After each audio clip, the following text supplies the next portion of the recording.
Olá pessoal, você trabalha com contrato administrativo? Você sabe a partir de quando que a gente começa a contar o prazo de vigência dos contratos com base na nova lei? Você sabe quais são as regrinhas de vigência?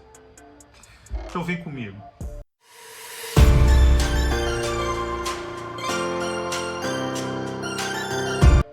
Aí pessoal, aqui é Frederico, tá? Sou servidor público federal há 26 anos, leciono nessa área de licitações desde 2013 e seja muito bem-vindo ao nosso canal Licitação e Gestão, onde eu trago muita informação sobre isso, compartilho com vocês a minha experiência, a minha vivência, o meu conhecimento e os meus estudos. E hoje nós vamos falar sobre vigência contratual. Bom, será que mudou alguma coisa da Lei 8.666 para a Lei 14.133 de 2021? Vamos explorar isso aí. Para começo de conversa, nós vamos lá na 8.666, tá? E vamos ver o que tem lá, né? No artigo 57 diz lá que a vigência dos contratos tem que ser adstrito aos respectivos créditos orçamentários. Bom, para quem não sabe, né, o orçamento público ele é regido por vários princípios, né? Mas um deles é o da anualidade. Então você tem que respeitar o prazo anual. E o ano civil se confunde com o ano fiscal aqui no Brasil. Então 31 de dezembro termina o ano fiscal e aí você tinha que devolver o orçamento, né? Tem ainda, né? E aí você tinha que obrigatoriamente findar os seus contratos, a não ser que fossem contratos continuados. Isso, assim, linhas gerais, né? Então você tinha essa regra com base na 8.666 de 93. O que aconteceu? Essa nova lei, ela não acabou com essa regra, tá? Não acabou. Só que ela trouxe de uma forma um pouco diferente. Como é que funciona agora?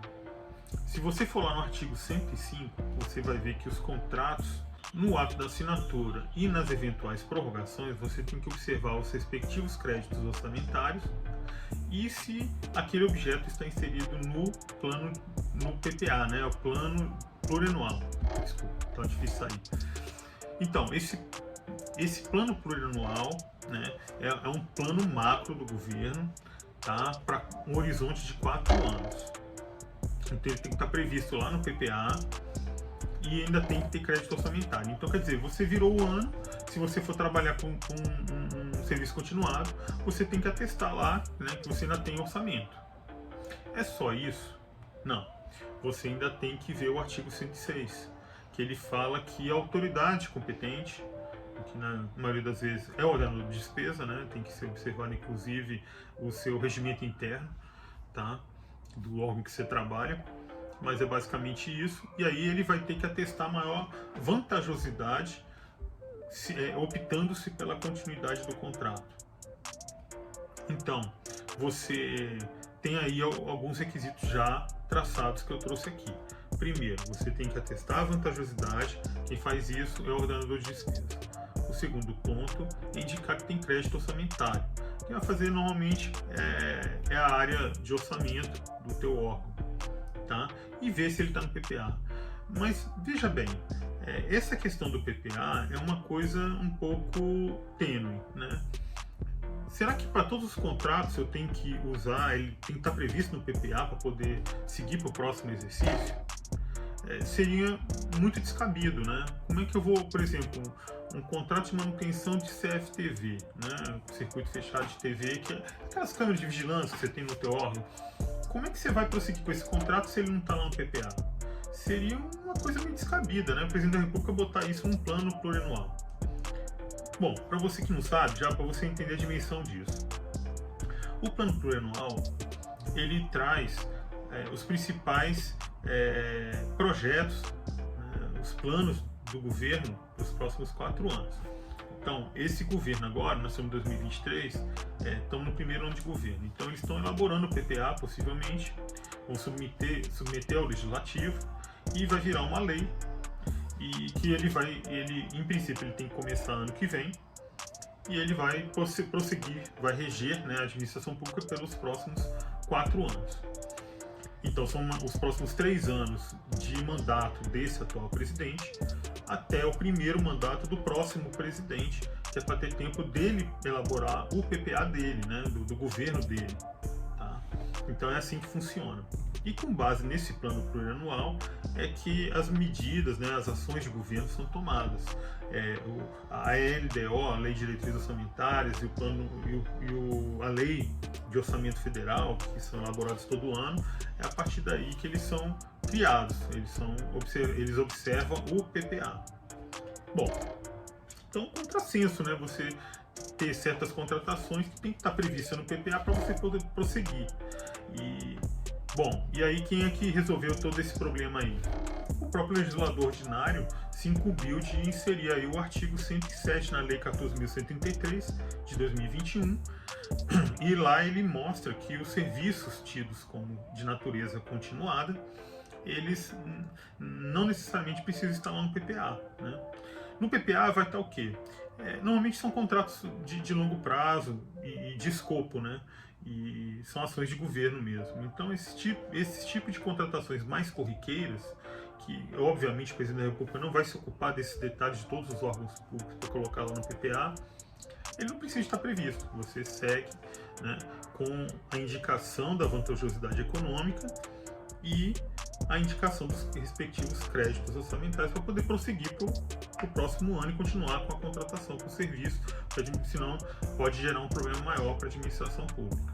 Mas aí, qual que é a vigência, né? Bom, na Lei 8.666 de 93, ele fala que a vigência dos contratos tidos como serviços continuados, eles vão durar até 60 meses. Na nova Lei de Licitações, ela diz que esses contratos aí específicos, eles têm a duração de até 5 anos.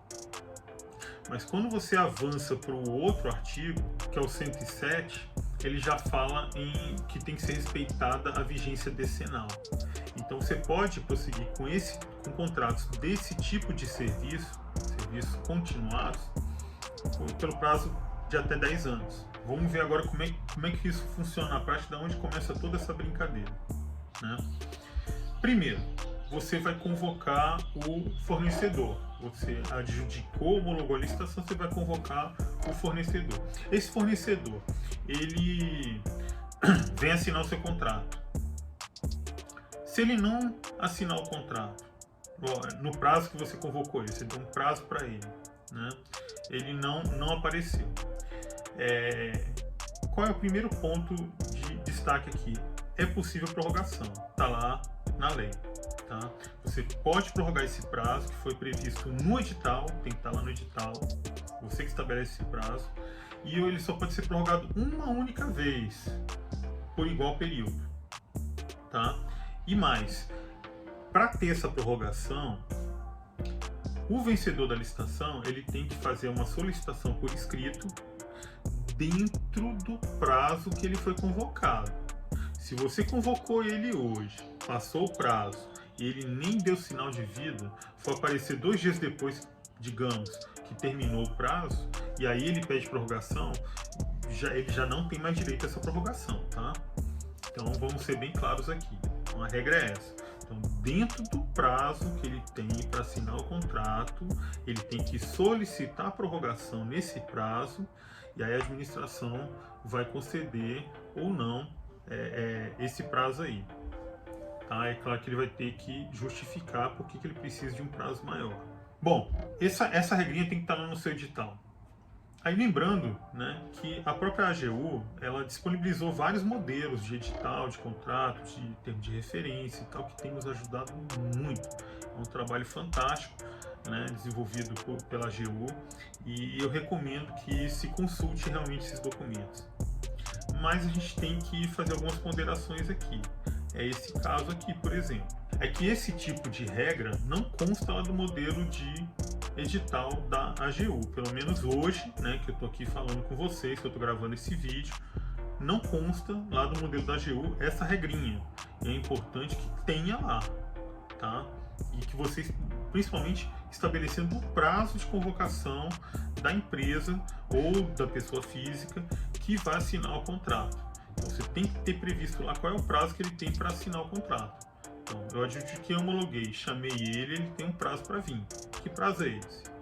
Então, coloque no seu edital, tá bom? Para não ter problema depois. Bom, então eu assinei o contrato e tal. O contrato já está valendo? Não está valendo. Como assim, professor, não está valendo? Não está valendo. Essa era a lógica que a administração pública sempre seguiu, né? Mas com base na nova lei, a coisa muda um pouco de figura, tá? Vamos lá para o artigo 94 da Lei 14.133 de 2021. Você que está com a lei aberta aí, consulta aí. Aí diz o seguinte, que é condição de eficácia de todos os contratos a publicação no Portal Nacional de Contratações Públicas, conhecido também como PNCP. Então, essa é a regra. Condição de eficácia do contrato é você publicar no PNCP. Quais são os prazos de publicação? Se você estiver fazendo uma licitação, pregão, concorrência, você tem um prazo de até 20 dias úteis após a assinatura para poder publicar no PNCP, o inteiro teor do contrato. Se você estiver trabalhando com dispensa ou inexigibilidade, que é o que nós chamamos carinhosamente de contratações diretas, nesse caso você tem 10 dias úteis para poder publicar no PNCP. É claro que você está com pressa, né? Você não vai esperar dar 20 dias úteis, 10 dias úteis para você publicar. Você publica correndo, né? Você publica logo, para poder contar a vigência do contrato. E isso tem que estar claro lá no seu contrato. A vigência vai começar não da assinatura, mas da publicação no PNCP. Tá? Tem que ficar bem claro isso. Mas, professor, por que a gente não vai me contar agora da assinatura, vai contar disso? É condição de eficácia, né? Eu falei aqui, tá? Gente, eu estudei bastante, pesquisei na internet, procurei artigos, eu tenho livros aqui em casa, eu fui aqui na minha biblioteca virtual, eu tenho aqui um monte de artigo guardado sobre o assunto. Eu não vi ninguém atacando esse assunto de frente, com uma única exceção, que é o professor Marçal Justin Filho.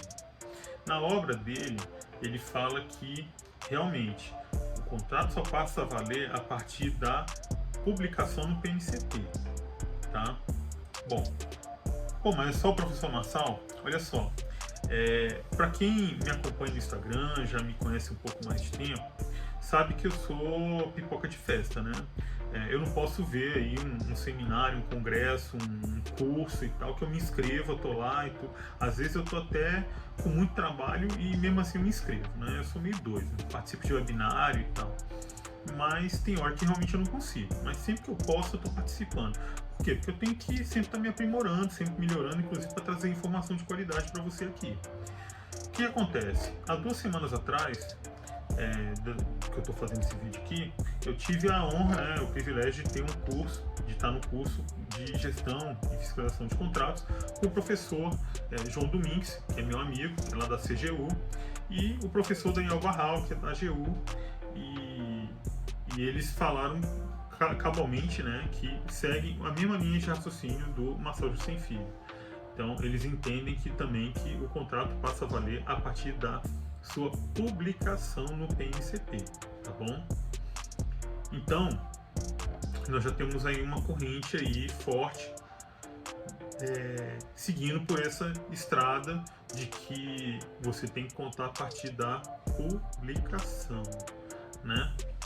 Bom, mas aí a gente encerrou por aí a nossa conversa? Não, agora nós vamos tratar de seguro. E agora que vem um grande problema e que vai exigir da administração pública um esforço maior de planejamento, tá? Para não ficar com execução contratual a descoberto, tá? E ter um trabalho mais eficiente. Não sei por que cargas d'água, e se você souber, por favor, escreva aí nos comentários, que o legislador ordinário ele resolveu inserir um prazo para que o fornecedor entregue para a administração pública o seguro-garantia antes da assinatura do contrato. Antes. Com base na Lei 8.666, a gente recebia depois, né? Agora não, agora a regra é que é antes. Isso gera mais um transtorno, né? E o fato é que a regra é a seguinte: você adjudicou, homologou a licitação, se for seguro-garantia, aí agora nós vamos ter que fazer um parênteses, tá? Não existe só o seguro-garantia, existem outros tipos de seguro, né, que você pode contratar. No caso que eu estou falando você, seria a entidade privada, né, a contratada. Então, e quem é que escolhe a modalidade de seguro que vai utilizar para o contrato?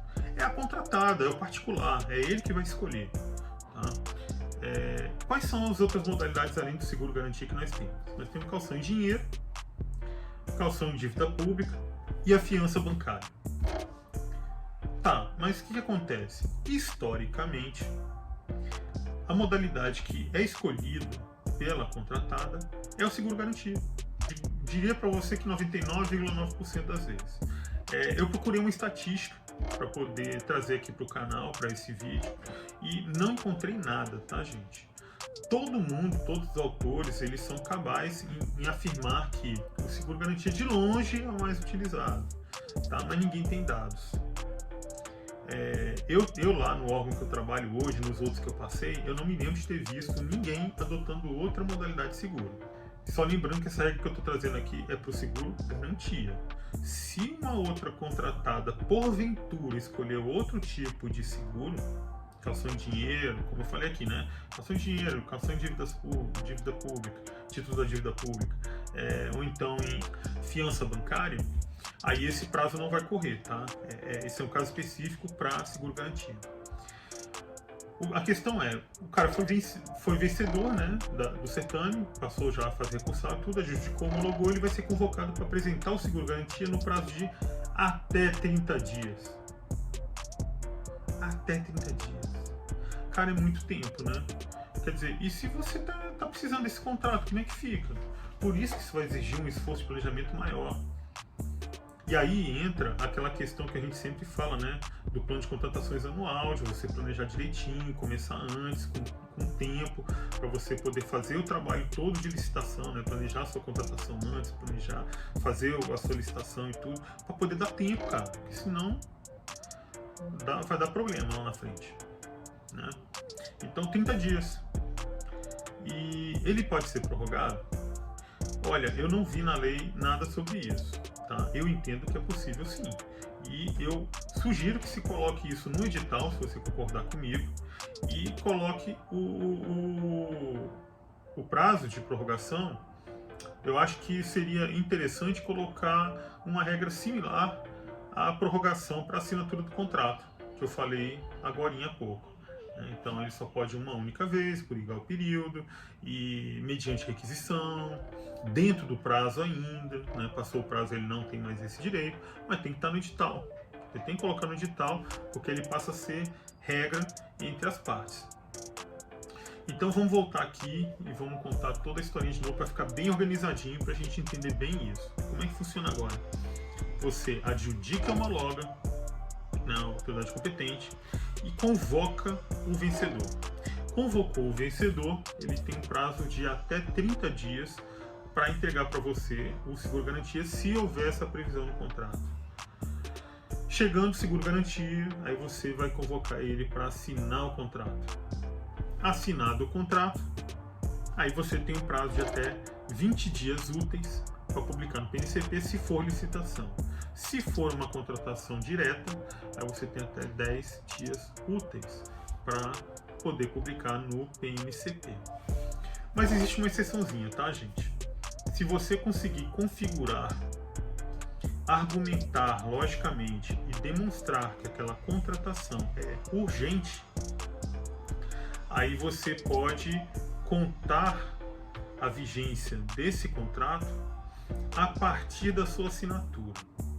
Veja que esse detalhe reforça a tese do Dr. Marçal e dos outros colegas lá, o João Domingues e o Daniel Barral. Porque você vê que na exceção, que é no caso urgente, o contrato deverá contar a sua validade a partir da assinatura do contrato.